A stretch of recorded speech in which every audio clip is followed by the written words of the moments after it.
This is a homage beat. How's it hanging, 2K heads? This is 2K King Slayer, back again with another tutorial. Today we're going to be talking about how to run the Celtics Freelance, and we're going to be using only gameplay from Play Now online games to show that this does in fact work against human beings. Before we get into it, please like the video and hit the subscribe button. This is a very new channel, so I appreciate every single subscriber that I can get. And my goal is to promote sim gameplay as much as I can, so if you support that, again, please like and subscribe. So today we have our first request for a freelance. This gentleman right here asked me to do the Celtics offense. He says he can't understand it because it all seems so slow. So what exactly does he mean by slow? Well, that actually leads me to my first tip for the Celtics Freelance offense. And before we get into that first tip, I just wanted to say that the Celtics Freelance offense is located on the 6th page of your freelance menu, which you can access by pressing left on the D-pad and scrolling by pressing L2 or R2. Okay, so our first tip for the Celtics Freelance offense is to get the ball up the court as quickly as humanly possible. When that commenter was referencing this offense being slow, he wasn't talking about the players moving slowly. What he was alluding to was the fact that it often takes forever for a play to trigger in the Celtics offense. I don't know why this is the case, and I imagine this will eventually be patched, but having said that, you want to push the ball up the court as quickly as possible to get this going. I am absolutely not suggesting that you should try and push the ball up the court for a fast break on every possession, because first of all, that is cheese, and we here at the 2K King Slayer channel do not promote that ever. But we're pushing the ball up the court so that you have as much time as possible to trigger these actions as part of the Celtics Freelance offense. Again, I want you guys to take a look as I'm moving the ball around here at the shot clock in the bottom right hand corner. You're going to see that a lot of times I am simply running out of time. Now you're going to see that I'm still scoring on all of these possessions, but having said that, it does take a long time for these actions to trigger. So if you're an impatient person, I just want to say that this is absolutely not the offense for you. So this is not a run and gun 7 seconds or less Mike D'Antoni offense. This is a true half-court offense. And most importantly, the downside of the Celtics Freelance is that since it takes so long, you don't want to use this in end-of-game situations if you only have a few seconds left on the clock. But if you're winning and you want to run the clock down, this is actually a great half-court offense for you. So again, make sure you assess your situation before deciding whether to use this offense or not. Okay, now let's talk about the offensive actions that you actually want to look for within this freelance. The first one, and one of the reasons that I'm actually using the Trailblazers instead of the Celtics to show you this freelance, is because of these down screens that you get for the guards. It's the first thing that you're going to look for. If you're not super familiar with basketball terminology, that's okay. Let me show you what a down screen is by zooming in here. See that? That's a down screen. Your center or your power forward is going to set a screen for your guard, or possibly your small forward, who's going to be on the baseline. Once they take the screen from your big guy, they're going to come up to receive the catch, and on many occasions, you're going to get that right there, a wide open three-pointer. So like I said, this is actually going to be the first action that you're going to look for within the Celtics Freelance, but keep the team that you're using in mind.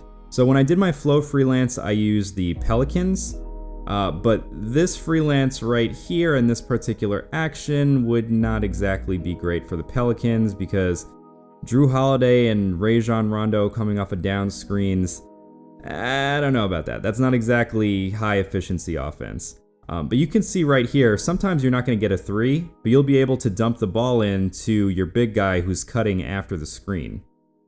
So it's not necessarily just a one-trick pony type of move here off the down screen, but as you guys can see, I've been talking for a long time because I have a lot of highlights of this. Many highlights of the down screens working in various games against human beings that I've played online. So I think you guys get the point. Watch for down screens. It's very high efficiency and it's going to get you a lot of three-pointers. On to tip number 3. You can also run your Celtics Freelance offense through the high post. This is another reason that I use the Trailblazers to show you guys this freelance offense. Jusuf Nurkic is actually a pretty decent passer. So you're going to see here, we get the ball in the high post, we face up, get the quick dump pass inside to the cutting guard, And let's check this out one more time. Face up. Gotta time it right. And inside. One of the easiest shots that you can possibly get in this game. Backdoor cuts. So it's not always backdoor cuts though. That time you could see. Oh, we got him to pause. We got him to pause the game. But anyway, that time you could see that we got the ball in the high post and we ended up getting a screen for a three-pointer. That action is not going to trigger every time. It only triggers sometimes, but that's okay because we want to mix it up a little bit. But the bottom line is, if you're going to use the Celtics freelance offense, make sure you have a big man that can pass relatively well and work out of the high post. And now let's jump into our final tip for today's video, which is that this is actually a very slasher-friendly offense. If you like to play the game by driving into the lane and kicking it out for three, or just by getting the easy bucket inside, this is the offense for you. While those two actions that I showed you earlier are pretty great, I got most of my points within these games that I'm showing you right here by cutting in the lane. And once I got in the lane, I either kicked the ball out if somebody was open, or I just finished it. The reason this works pretty well is because the spacing for this offense is a 4-1. You got 4 guys on the outside and 1 guy on the inside. Now, if you're gonna cut here, you wanna make sure of one of two things.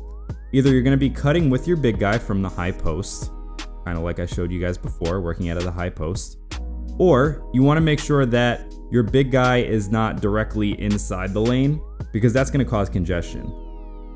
So watch right here. See how there's nobody in the lane there? That caused the defense to collapse, and I got a wide open three-pointer.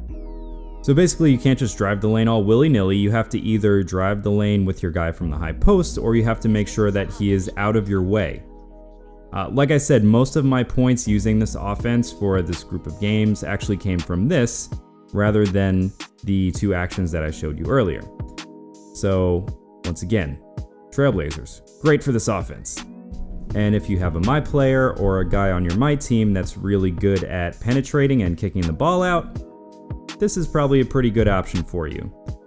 So overall, I do like the Celtics offense. It's not my favorite because again, it does take a little while to trigger and you are going to be using a lot of your clock, but I would say it's a relatively efficient offense. You don't want to run it for the whole game, like I said earlier. You especially don't want to run it at the end of the game, but if you want to slow the game down while also getting some pretty good shots, this is the offense for you.